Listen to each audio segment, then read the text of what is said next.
Welcome to the Save Par Golf Podcast. I'm your host, Derek. I'm your host, Dominic. We are very excited about episode 77 as we welcome Dr. Saul L. Miller to the podcast. Dr. Miller is one of North America's leading mental coaches. He has consulted with teams in the NFL, NHL, Major League Baseball, NBA, European elite sport, plus PGA Tour golfers, as well as Olympic and national team athletes and teams in over a dozen different sports. He's an author of 9 books, including his most recent book, which is called Winning Golf, The Mental Game. His website is saulmiller.com, and you could reach him via email, drmiller@saulmiller.com. Dr. Miller, thank you so much for taking the time and joining us on the podcast. Pleasure, guys. Good to meet you both. Derek absolutely. And Excited to have you. Yeah, this is kind of a one of a kind for us here. First off, congratulations. This is your 9th book right here for all of our YouTube viewers and our listeners. Check that out. I know before we hopped on, there's like, this is the 9th book. And I'm like, I can't imagine writing a book, let alone 9 books. It's an impression. That's a lot. Very impressive. well, I'm sure we all have a couple of stories that we could share.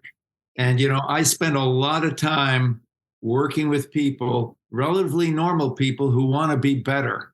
And whether they're playing hockey, they're playing golf, they're playing something, and we're all performers. That's the key thing to remember. We are all performers.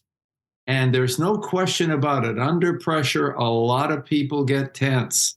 They tighten up. And if you're a golfer and you tense and tighten up, the ball just doesn't always go where you want it to go. Absolutely. We can dive right into that. I was one of my favorite topics that you talk about is the conscious breathing. We'll kind of talk about that a little bit, but for me is not a terrible golfer, but for example, we're on hole number 2 and I'm on a greenside bunker and I chunk it and I'm going back into the bunker. Well, the very next hole, or maybe 4 holes down the road, my very next thought is thinking, don't chunk that, or don't, it's not a positive thought. It's more of an anxiety and a frustrating thought. So the book itself really has a lot of tools that I think most average golfers, whether you're a 10 handicap, 20 handicap, or a competitive golfer, can really apply. So, going into it, the rhythm, inspiration, direction, can you talk a little bit about that, about the managing the emotions and the conscious breathing and kind of what goes into that? Well, let me say what we were talking about a little earlier is that in any sport, really, there's a disproportional focus on first the physical part of it, just kind of being in good shape, and then the technical part. In golf, the real emphasis in coaching and in training is on the mechanics of the sport, on swing mechanics, the physics of it, working on your swing. It's all swing dynamics. Yep. And the mental side of it is virtually neglected. It's true almost any sport. I mean, I work a lot with hockey, and it's all about being in shape and working on your shot and your skating and so on. But what about your mental game? And so I looked at what are the key elements, and golf is a particularly mental game because it's just you. And if you're creating a bit of tension, it gets expressed. The ball has no energy of its own. It gets its energy from you. And your swing gets tighter if you get tighter. And so what can I do to stay smooth? What can I do to be in that good feeling zone? What can I do to maintain a positive mindset? And there are very simple techniques that I described in Winning Golf, but we can talk about a few of them. And it's funny, I have a client who's going to be a superb golfer. He's a high school golfer in Houston, Texas, a young guy named Rowan. And I had a session with him. I'm not sure if it was yesterday. What's today? Today is Tuesday. Last night, I had a session with him every Monday night. And it's okay. I lose track of my days all the time too. So I had to think about it as well. I didn't know what today was. Talking to a group of people. Actually, there's formerly the Golden State Tour is coming to this small town that I'm in, Borrego Springs, for an event here in 2 weeks, a tour event. And so I'm going to be talking to some of these golfers that are coming in. And I said to this young guy, what do you think? We've been working together for a few months. What do you think I should be talking to them about? What do you think is most important in the work that we do? And he thought for a moment, and he said, I think it's the breathing. And we'll go into this because the breathing is really key. And it's key for 4 or 5 reasons in dealing with the emotional side of the game. But before we get even into the feeling part, it's talking about the focusing part. And I want my clients to know that they're good golfers or that they're becoming good golfers. I want them to have a positive mindset about who they are. I'd like them to define maybe 3 or 4 strengths that they have as golfers. Why are you a good golfer? Why are you becoming a good golfer? And they may say, well, you know, I'm long off the tee. My short game's good. I'm a good putter. Nothing, you know, if I make a bad shot, it doesn't affect me. Nothing takes me off track. You know, I persevere, whatever. I want them knowing that. I said, if you're serious about your golf and you get up in the morning, go in the bathroom to brush your teeth, and you see that beautiful face in the mirror, it's saying something positive to yourself about your game. You know, I'm a good player and this is what I do. When you go to the course, I'm a good player. This is what I do. So it's just creating a good feeling about that. And, you know, I think everybody would agree. A lot of pros would agree. Coaches would agree. It's really important to see the shot you want to make. Mm-hmm. And they all talk about looking for that target, know what you're shooting for, see the trajectory of the ball going to that target, create the kind of muscle memory, create a couple of swings that create that feeling of that you'd get hitting the ball to that place. Learning to incorporate this into a routine so that you kind of just feel good and have a positive picture in your mind when you get up to hit the ball. I think And breathing. Sorry, I didn't mean to interrupt you. I was just going to say, I think breathing is one of those very simple exercises or things you just don't really think about. And I love the way that you kind of.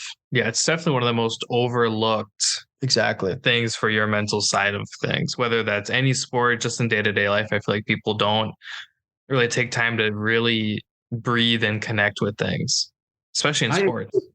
I absolutely agree. And one of the problems, you know, if I just begin to start talking about breathing, people say, oh, it's just about breathing. So I'm trying to put it in a context, you know, Sure. Like you should be taking a breath as you step up to look at the shot you want to make. You know, you see it, you should take a breath and take a swing. But the breathing process that I describe in the book, what I call conscious breathing, Mm-hmm. really has 3 parts. The first part is just experiencing the natural rhythm of the breath. I really encourage people, and I outline very clearly in the book how to do this. And I tell people, read the instruction and record it so that you can actually listen to yourself, sit back and listen to yourself going through this process. But first, it's just getting into the natural rhythm of the breath. And I tell people, the breath is like waves in the ocean. Mm-hmm. And you can always find the waves, and the waves will wash away tension. You know, and it'll just help you to feel more calm and strong. And so, like most of your golfers that you work with, are you pretty much implementing all of these steps, like helping these players along the way? It's like far as focus on breathing and like being goal driven, different goals and things like that. I'm saying to you guys now, it's almost like a session. I want to know why they're good. I want to know what strengths they have. I want to see their routine. I want to be clear enough that I can picture it, but I want to bring the breathing into everything. And there's really 4 key reasons why the breathing is important. And the first is, as I said, it keeps you more calm and strong. Mm-hmm. The second is it keeps you in the present. Just as you said, you make a bad shot and it's like, oh shit, you know, I'm and you carry that into the next shot or the next shot or the next hole. And it's a negative effect. And it's interesting. And so breathing, if I think this breath, I'm back in the now. And this breath, so it teaches me how to get back into the present. Nice smooth waves. And people say to me, well, in yoga, there's all this kind of breathing, or there's Wim Hof breathing, or there's that kind of breathing. And I say the waves go in and the waves go out. I just keep it real simple. Well, I like it. It keeps you calm and strong, keeps you in the present. Another thing I always tell people is that self-love, feeling good about yourself, really helps you to perform at your best. And the easiest way to love yourself is to take a breath. It's not like you take a breath and you say, man, wow, that was sensational. But it feels good. It does. The interesting thing, and gets lost with people, is, well, I tell people, if I want to get stronger, I go to the gym and I lift weights. Yep. I know this, but I don't go to the gym. So understanding what I'm talking about, but not doing the reps is not good enough. If every day you do this breathing routine, it's almost like a meditation. You take 10 minutes and you do this. Eventually, under pressure, you now have the ability to really regulate your intensity because you've done the work with this every day. It takes time. It takes training. And so the first thing is just rhythm. The second thing is drawing energy to you. You want to be inspired. You want to be strong. You want to be powerful. Draw the energy to you. There's energy all around. Draw the energy to you. And the third thing, of course, is directing the energy. And there's a part of that breathing exercise where you're breathing in energy and you imagine the feeling of energy flowing down your arms, into your hands, right into the shaft and the head of the club. Energy flowing down the legs into the feet so that you're grounded. You really have a solid, powerful base. Energy flowing up into your head, into your eyes. It's almost like a big 5-pointed star. Sure. Eyes, hands. And I sometimes tell some of my clients, I said, remember your strength as an athlete. You have the good head, you have the good heart, you have the good hands, the good wheels. You can be doing this kind of stuff. People think you're, very religious, but you're just reminding yourself the good head, the good heart, the good hands. That's me. Sure. It's creating the good feeling and the good focus. So we're currently in Minneapolis at 40 degrees outside right now. So we were talking about this beforehand. You got actually 36. 36. Okay. So in any case, we still have snow on the ground. Show. Yeah. But all these different tips, and again, the breathing, like that is something that's not very difficult to do, but it is putting that effort, like you said, like what to do. Now you got to do it and make it a habit. And I feel like it's one of those things people know they have to do, but don't take the conscious effort or the steps to make it a priority. Not even a priority, but just like a little part of their day. Yep. Because it doesn't necessarily have to be a priority, but you just have to, set aside 10, 15 minutes, breathe. It's kind of like stretching. Like nobody stretches. Dom, I said earlier, we're all performers. We're on camera right now. We have to, in a sense, perform. Somebody is, a single mom who's got a job and 2 kids to look after. She's got to be performing all the time. Yep. We're performing. If we're in sales, we're performing. If any sport, we're performing. So, and I work with actors and I work with musicians. And, I gave a talk the other day and most of the people there in this town, I went to the library and I said, I think it'd be a good idea to have winning golf in the library. And the librarian said, oh yeah, for sure. But would you give a talk in the library? So I said, okay. So they advertised it in the town and a whole bunch of people came. And a lot of them were golfers. Most of them were golfers. Some were pickleballers. That's becoming popular. There was a couple of distance runners there. There was a hiker and there was a sculptor. And I said, we're all performers.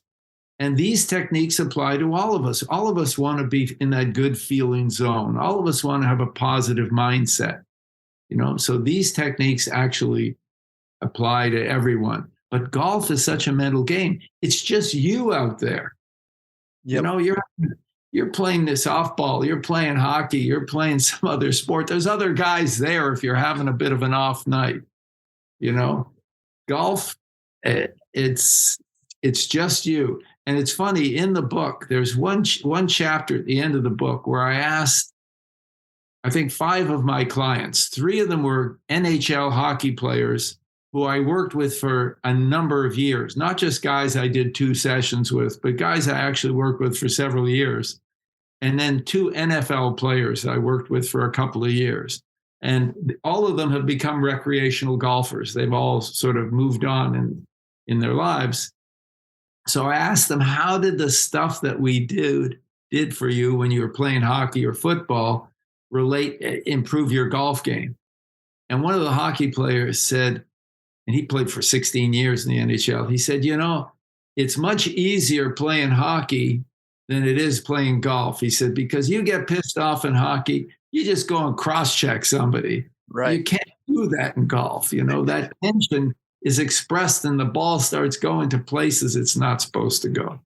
We need to have a book like this in every golf cart, because I feel like every weekend warrior is that same mentality. The shank the ball in the water, and then it's like they're all pissed off for the rest of the round. It's like they need to take some notes, right? Well, what can we do to get one in every golf cart? That's the question. We're gonna try to help you out with that. It's like imagine just going to like your local place and be like, oh, there's a book. We're onto something here. It's the local golf library cart. You got one in every golf cart at every local course. There's one other technique I mentioned in the book, and it's interesting, and that is, I do a number of things with visualization. We talked about visualizing the shot and visualizing goals. We talk a lot about goal setting, but also I ask athletes. I could ask you guys to pick an animal that would give you the feeling you'd want to have if you were playing great. I like that. I remember reading that. What would you pick, Derek? Well, oh God, I remember some of the answers on there, and I'm trying to remember the animal they picked. But for me, do you want me to go? I'm gonna say a shark, and I think that could have been one of the answers. But I think the reason for that though is I'm a friendly person, but like once I get on the course, and if we're playing for whether it's just competition or anything like that, I'm a competitive person. I want to win, and I want to take you out. So I would say probably a shark. I would want to say like a tiger because of the Tiger Woods or something like that, but I don't think that's really enough. Well, it's interesting. He's Tiger Woods. It's an interesting thing. What about you, Dom? What would you pick?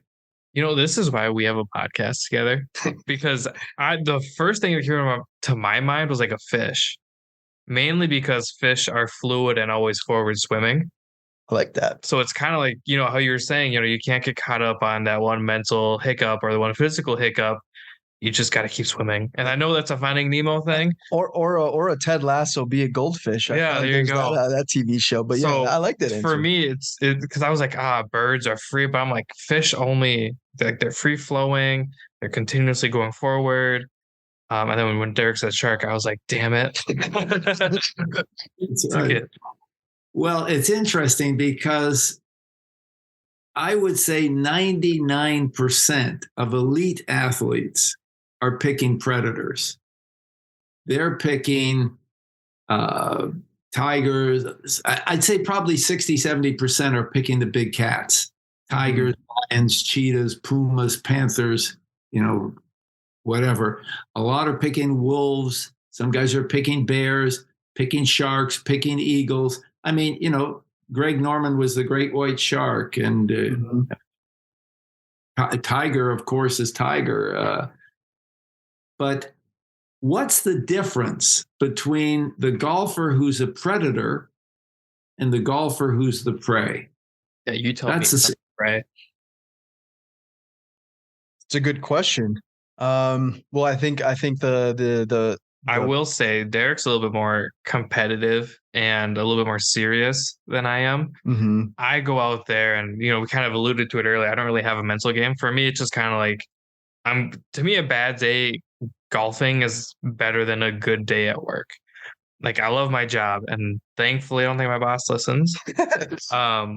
but like there's something about just like being out there to me, you're just soaking it up. And like even if I'm alone, it's still just soaking it up with that. Like you were saying energy earlier, there's energy in the trees, the grass, and everything.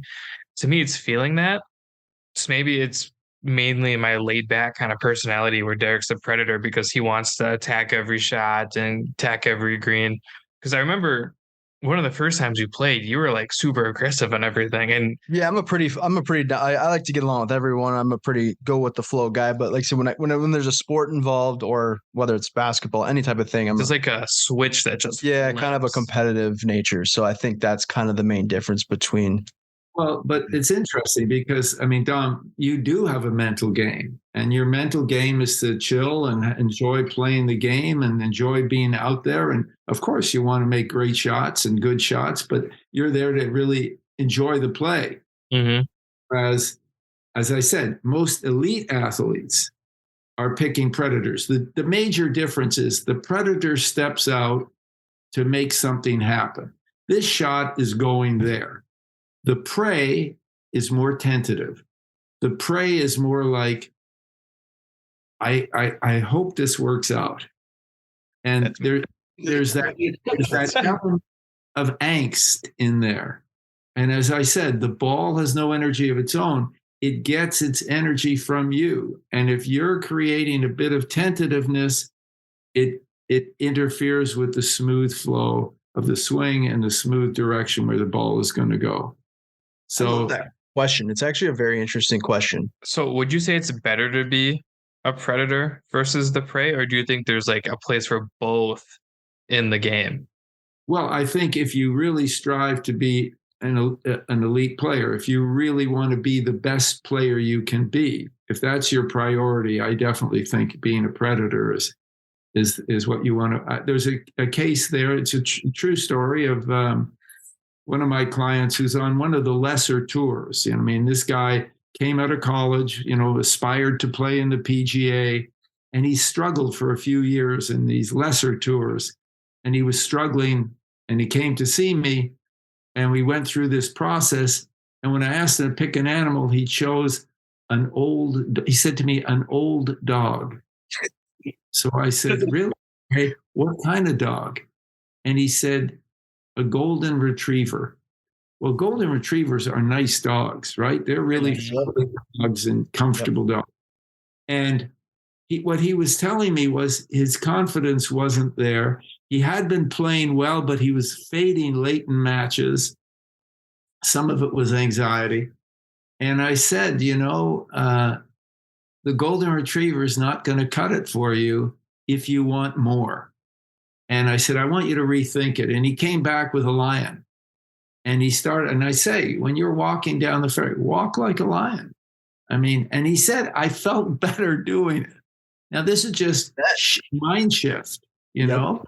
And I don't think it's by chance that Woods is Tiger Woods. He was the best golfer in the world. I used to work with a hockey player named Dave Tiger Williams. I don't know if you know of him. The most penalized player in the history of the National Hockey League. 4,000 penalty minutes. Wow. And a really good player. I mean, he scored 30 goals one year in the NHL.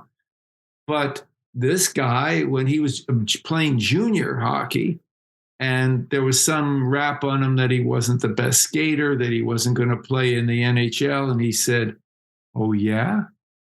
It was that kind of thing that drove him forward. So mindset is important. Is there what are the ways that we can manipulate how we feel? Being clear about what we're working towards, having clear goals, having steps towards achieving these goals, talking to ourselves in a positive way, creating the feelings, working with breathing to feel more calm and powerful. And it's very interesting what happens when you hit a shot and it goes off, a slice off to the side. A lot of guys just, they throw their club, they swear, whatever. It's in the book. One of my good friends, who's a fanatical golfer, this guy, Billy Walker. Billy's 91, and he shot a hole in one about a month ago. on a Wow. regulation. But anyway, he was telling me, his enthusiasm for the game has kept him going. I mean, he plays 3-4 times a week, and he shoots his age at 90. And he said to me, I've seen so many people over the years get upset on the golf course, throw their clubs, smash a club against a tree, swear. He said, I saw one guy one day, he picked up his golf bag. He was so pissed off, he threw it in the pond. He stormed off to his car only to realize his golf keys were in the golf bag. That's a good story. I like it. That's awesome. Would you say that like when you're helping these golfers, right?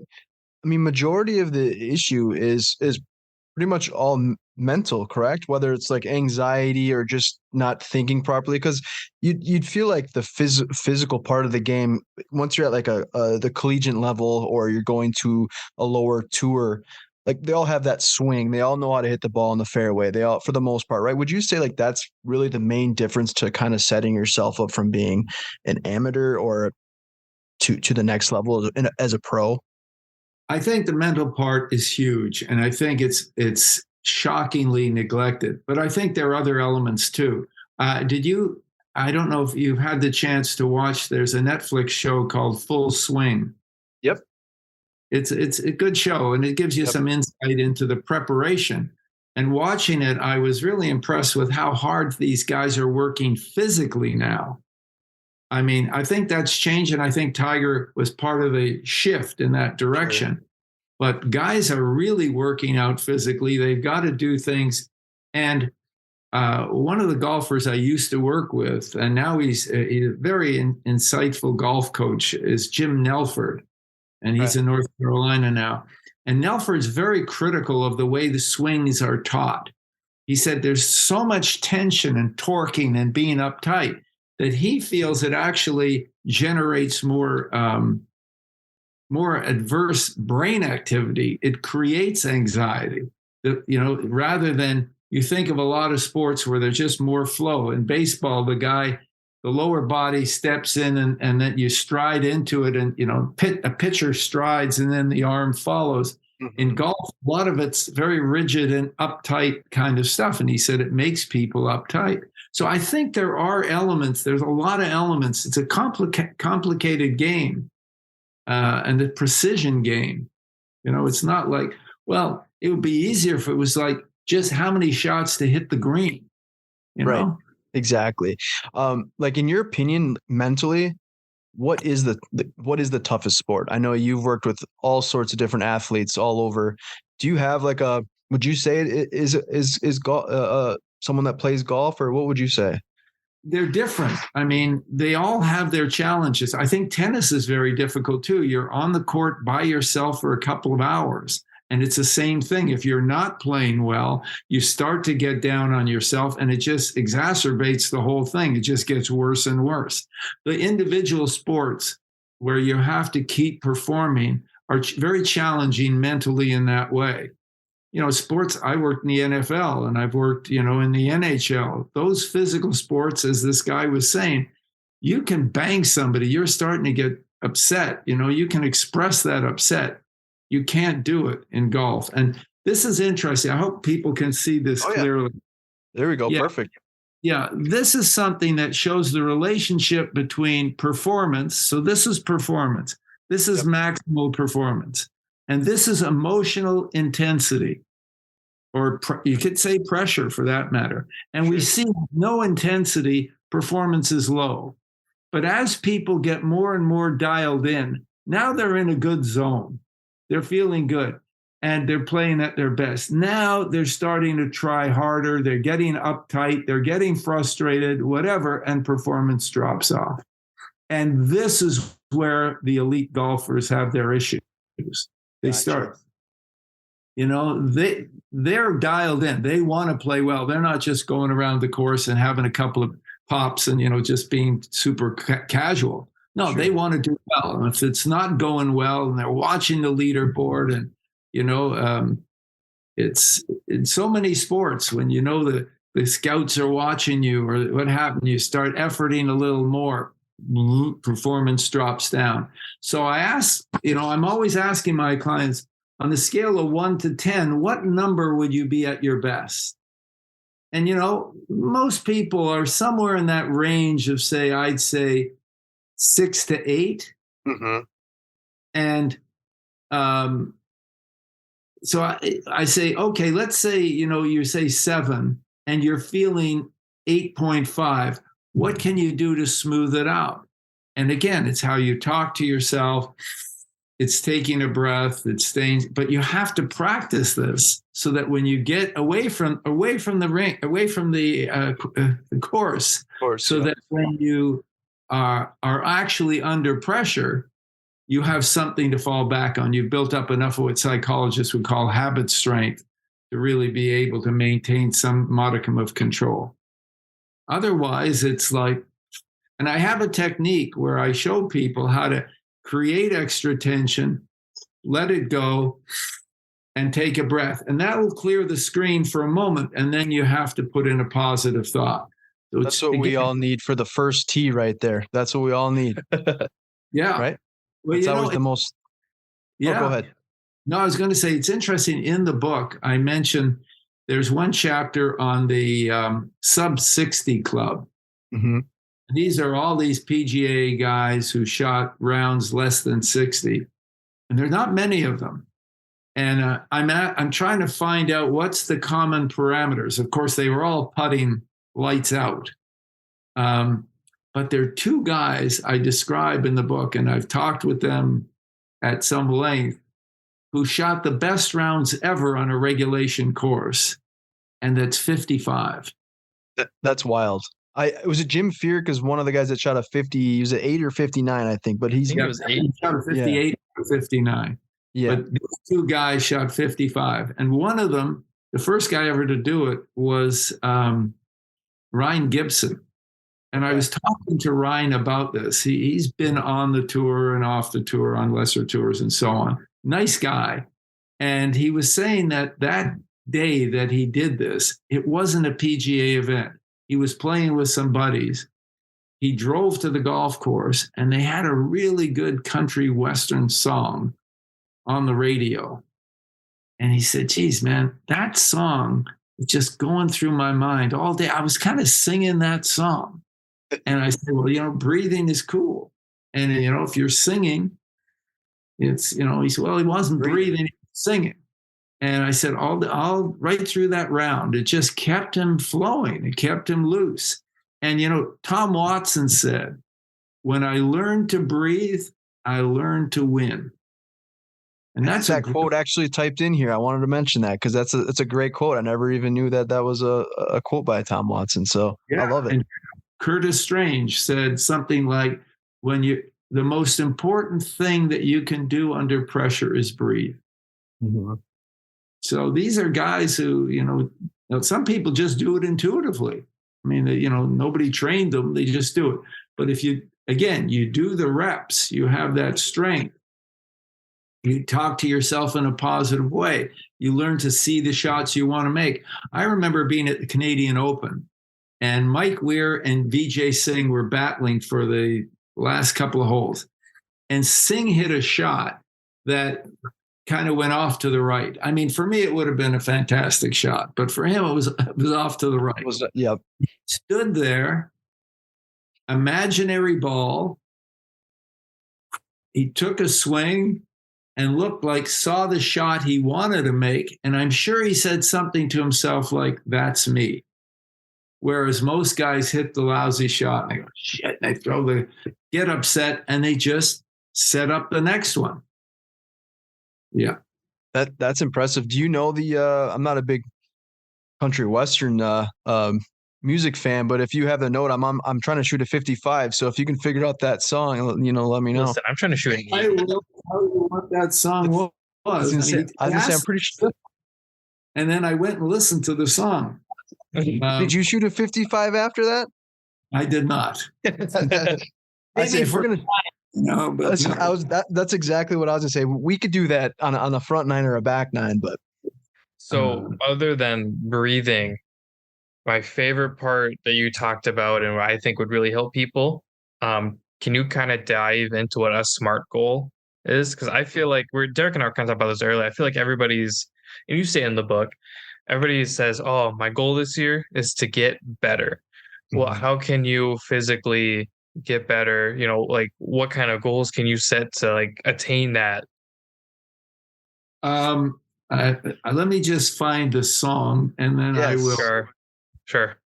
Um, Actually, I remember I didn't mean to put you on the spot about the song, but I was going to say because I obviously I read that chapter and I'm trying I'm to. surprised you didn't mark it because you mark everything. So I normally mark everything, but I ran out of my little post-its that I mark it, so I was just taking pictures on my phone, and that's how I was keeping track of everything. So it's around page 85.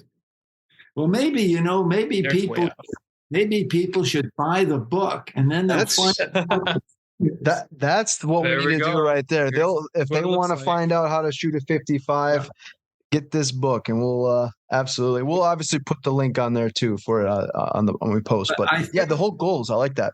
we get more of what we think about.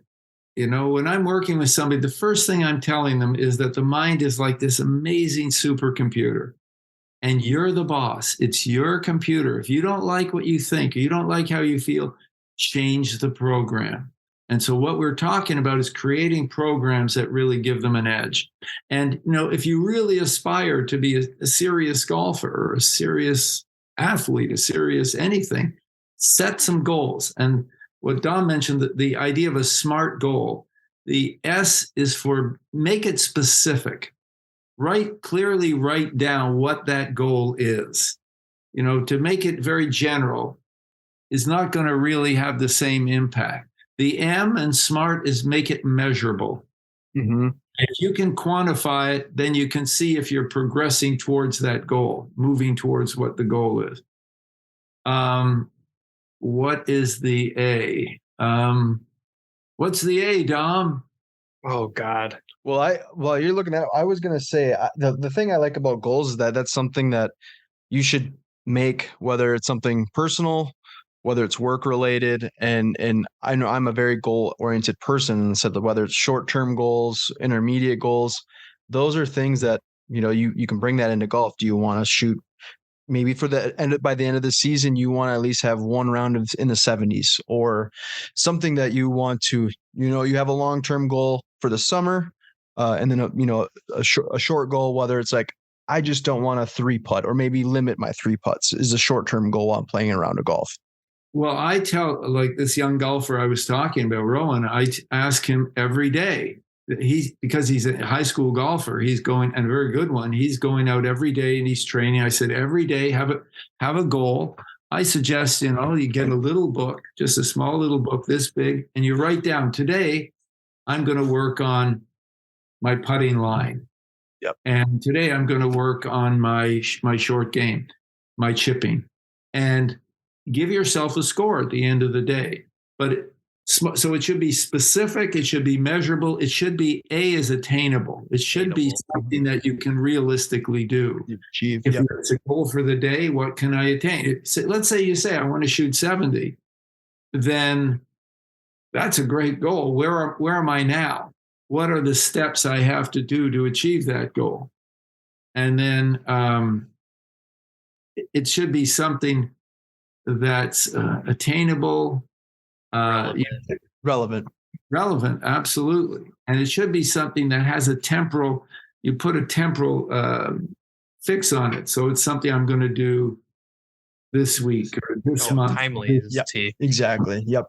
And that's kind of like something that I've never really incorporated in the game of golf. For me, it's more or less, I'm a competitive golfer, and it's try to shoot the best round that I can shoot. However, like I think the whole part of eliminating my 3 putts, because putting is probably the most difficult part that's the hardest part for me. I think that's for probably most average golfers. I feel like putting is pretty difficult. So like going into this season, my lowest round I've ever shot was a 76. So, but I'm also playing, I'm not playing nearly as much. So my goal is to try to play, once or twice a week, try to get into the mid 70s a few times a year. And then again, mainly focusing on my putting is kind of my short to But intermediate goals. we want to eliminate the word try, Derek. Try I is like a word. that. We throw it away. Dom, if ever you hear him say try again, give him a shot. So we eliminate the I word. love it. Smack you a little. Because try creates tension. It's not one of the great slogans in sport is Nike's slogan. What do they say? Just do it. Just do it. It's beautiful. So I'm gonna keep that. Try equals tension. I'm actually Put it in your positive I'm gonna affirmation. put that in there. Yeah, I like that. my wife always says, to try is to lie. That's even better. I like that too. Try. So it just, if let's imagine that you're a football coach and you have one of your safeties or one of your defensive backs is up against some guy who's a really good receiver. And you say to him, I want you on this guy like, white on rice or something. Yep. And he says to you, I'll try. You say, don't try, just do it. Do it. Yeah. I love it. I just made note of that right there. So I appreciate that. Well, but it's simplistic, but the way we talk to ourselves makes a difference. And that's what we're working with when we talk about focus, feeling, and attitude. And with focus, it's what we say to ourselves. It's the images, the movies that run through our mind. And we can train ourselves in a direction that really helps us on the golf course. And then there's the feeling part, which has a lot to do with breathing and getting that feeling of energy flowing through the body, getting the good feeling. And the attitude thing really has two areas. And one of them is, I guess, commitment. And I define it kind of, are you willing to do what you have to do to achieve the goals you want to achieve? And that's why we go back to, setting clear, smart goals. I think you might have said something, right attitude, almost anything is possible. Attitude is a matter of choice and we get to choose. I think that's something that I kind of made note of. And I think that's, again, simple, but very effective as long as attitude is everything. I was on a plane years ago. I was flying somewhere and I was talking to was sitting next to this woman, First Nations lady. And we were talking and, what do you do? And, and she was curious about what I did. And we were talking about attitude. And she's the one who said, attitude is a matter of choice. And I said, wow, that's a keeper. Powerful. I love it. Yeah, absolutely. My grandmother would always say that to me. She would always tell me that, if I'm bored, I chose to be bored. If I'm in a bad mood, I chose to be in that bad mood. You don't want to hear it, but she's right, I know. Exactly. Dang it, Grandma, you're always when right. I was little, I was like, no, you're wrong. And now I'm like, yeah, like if I'm in a bad mood, that's because I choose to continue to be in that bad mood. And I choose to whatever put me in that mood to keep eating at me. But so I'm saying in the book, if your goal is to be the best golfer you can be, if that's truly your goal, then whatever comes up, you've got to use it. If you don't use it, the flip side is it can use you. And that's exactly what that Vijay Singh example was about. He hit a shot, and they said Gary Player did the same thing. He hit a shot. It wasn't, if it was a perfect shot, use it. That's me. Acknowledge yourself. It builds confidence. Yep. If it's not a good shot, use it. Take a breath, see the one you wanted to make, think that's who I am, and then recreate that on the next hole. Then you're using it. If you see elements in your game that need to work, you can say, oh, I suck, or you can say, hey, I'm going to use it and work on to improve in these elements. I love it. It's very interesting. And one other thing worth mentioning that impressed me, Tim Galway. Do you know that name? It rings a bell, but I'm not too familiar. Tim Galway wrote a book years and years ago, back in the 70s, called The Inner Game of Golf. The Inner Game of Tennis. Sorry, The Inner Game of Tennis. He was a tennis coach at Harvard, and he realized that his students that he was coaching, people have two minds, what he called mind number one and mind number two. And mind number two, if you've been playing a while, not a little kid, but you've been playing a while, mind number two knows what to do. And in tennis, mind number two knows how to hit the ball. Mind number one is like this little executive mind, your superego. It's always watching you. And mind number one doesn't trust mind number two. So mind number one is always telling mind number two, move your feet, get the racket back, be square, follow through, whatever. And he kept realizing that this chatter that was going on was interfering with the natural flow of the game. So he came up with the idea to give mind number one some activity to keep it busy that it wouldn't interfere. And what he came up with for tennis was bounce hit. So he got his students to just say bounce hit, bounce hit, bounce hit, bounce hit. And then they were just playing naturally. And I know why the name sounds familiar, because it's in your book. That's right. He then wrote. Say that name rung a bell, but yeah, when you said the mind one, mind two. Golf. Yep. And in golf, he came back with a da, da, da, da, da, da, da at the top of the backswing. Does you hit?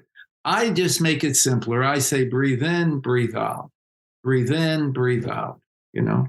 And he went on the inner game of, and he has a very interesting guy.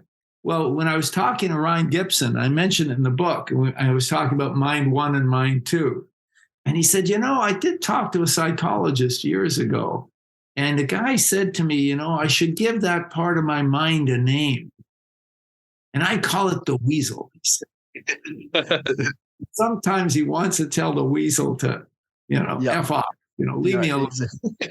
We have that chattering thing. And that's why we have to be able to talk to ourselves in a positive way, see the things we want to, create. Be thinking smooth, be walking like a lion, be on the hunt, be positive, creating the mindset, creating the vision, creating the feeling. And then suddenly our score is going down, down, down. Well, I can't wait to email you or message you and let you know how much my score is going down by reading this book. Like I said, I'm going to take these right now. It's 40 degrees like we had mentioned, or 36, but I've definitely am eager to use these topics. And I know we've talked a lot of different talking points in the book, but I wanted to know, how long did it take you to write this book? And what are some of the challenges that goes into writing a book? Because this is your 9th book. We talked earlier, we couldn't imagine writing one book, let alone 9. So well, it's like a lot of things. There's a lot of things we'd like to do, but it's having the determination, using those SMART goals. Dom, you use your SMART goals and you can write the book. It's what, let's say you have an idea of, I'm going to write a book about podcasts. Okay, so you say the super podcasts, you put that in the center of your theme. Then you start writing like spokes on a wheel. What are the elements that would go into making this really good? And then you start writing about one of these spokes. And then you start, if you have experience with it, you start talking about what other people have said about different podcasts. And I worked with a lot of golfers. And so there's a lot of stories. And then it's fitting the stories into this structure and giving the good coaching advice, fitting the things in about the elements I think are important. And in that golf book, there's probably 75 golfers at least that we're quoting through the book. These are, the best golfers in the world coming out with thoughts that substantiate the various things that we're talking about. So it's like, how do you go about doing it? First, it's having the desire to say something. And I've written a number of books, and a lot of my friends were always saying to me, "Saul, you got to do a book on golf, golf is such a mental game. You got to do a book on golf. You got to do a book on golf." And then finally, I did a book on golf. Did it? Yeah. I love it. I'm sure you've kind of already answered this, but you have all sorts of great advice in this book. But if there's like one piece of information that you would suggest to any amateur golfer, what would that piece of advice be? Well, I'd almost like to give three pieces of advice. One, I like what Tom said earlier about really enjoying the game. Enjoy your time on the golf course. If you can do that, the core human emotions are love and fear. And when we love something, we move into it, we expand. When we fear it, we contract, we tighten up. If you can love to play the game, love to be out there, love to have the freedom to take a few hours to play. So I'd say enjoy it. And then I think